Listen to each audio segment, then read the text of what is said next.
Welcome back, everybody. We're getting Rand Paul set to go, and he's going to be joining us in just a moment. If you looked at the committee hearings yesterday and with the Foreign Relations Committee in front of Hagel, Secretary of Defense, Secretary of State Kerry, and Martin Dempsey, all answering all the questions for the senators, the one who seems the most skeptical going in and going out is Senator Rand Paul. And one of the things he brought up was the fact that he appreciates the president coming to the Senate and asking for congressional approval, but he still does not approve of this work, and he also believes that his Kentucky constituents who put him in office are overwhelmingly against this military action, which explains why Mitch McConnell has not made a decision yet, and he's up for re-election. And I tell you what, it got heated at times yesterday between the senator from Kentucky and the former senator from Massachusetts. Here's Rand Paul and John F. Kerry. We don't want to go to war. We don't believe we are going to war in the classic sense of taking American troops and America to war. The president is asking for the authority to do a limited action that will degrade the capacity of a tyrant who has been using chemical weapons to kill his own people. And that Republican senator from Kentucky, Rand Paul, joins us now.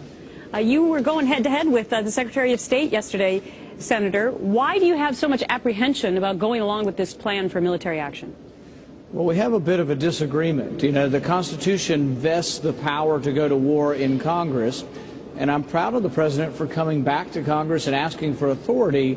But what I was asking John Kerry for is admit that we have the authority, and if the vote goes against you, that it's a binding vote. So this morning I will introduce an amendment to the resolution in committee, and I will ask to make it a binding vote and that Congress acknowledge that this is congressional authority and that we have the ability to grant it to the president, but the president doesn't have the ability to initiate war without congressional authority. That's what the Constitution says. Well, in kicking it to the Congress, he said, I don't need to, but I want to. But let's just move on to your reasons behind not doing it. You do not, for Senator Rand Paul, if you were president or in control, chemical weapons is not a reason for you in particular to put U.S. forces to work. You know, I think the main reason that American forces or soldiers should be asked to put their life on the line would be when American interests are involved. So this means, you know, attack of our allies, attack of the United States, attack of U.S. assets. There are a lot of reasons why we would have to defend ourselves.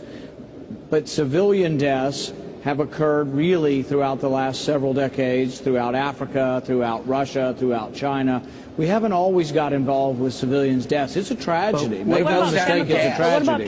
But what about chemical warfare? I think the question Brian's getting to is, if a Republican were in office, would you have the same feeling about not attacking a country if they use chemical warfare? Well, you know, I think it's not about the form of civilian death. Civilian death is an awful thing, whether it's done with a machete, whether it's done with a sniper, machine gun, or chemical death. 100,000 people have died in Syria, and now another 1,000 have died. They're all tragic deaths, but I'm not sure they're different because one came from gas and one came from a bullet.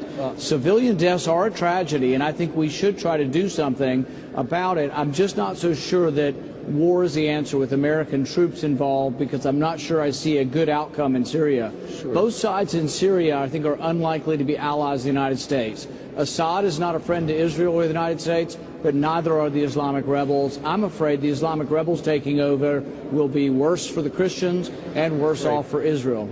Well, Senator, I know you said yesterday the resolution is probably going to pass the Senate, but you could do one thing to slow things down, and that would be a filibuster. Yeah, it only temporarily slows things down. As people saw when I did this previously, you can talk for only so long and eventually nature calls. So you can slow things down and sometimes get an answer to things, but you can't permanently delay. Are you Some people think, oh, you can filibuster and permanently delay, but you might delay something 12 or 13 hours. Right. What I will try to do is I will try to lead the opposition. Nobody in my state is for this. Not one person has come up to me. It's vastly unpopular. Ask our soldiers. If you could ask our soldiers, are they ready for another deployment next time in Syria? They'll say not no, but hell no. America's not ready for another war. So obviously you do not trust Senator John Kerry when he says no boots on the ground. We got to wrap it up there. Senator Rand Paul, we'll see if you do the filibuster. We'll be watching. Thanks so much for your time. All right.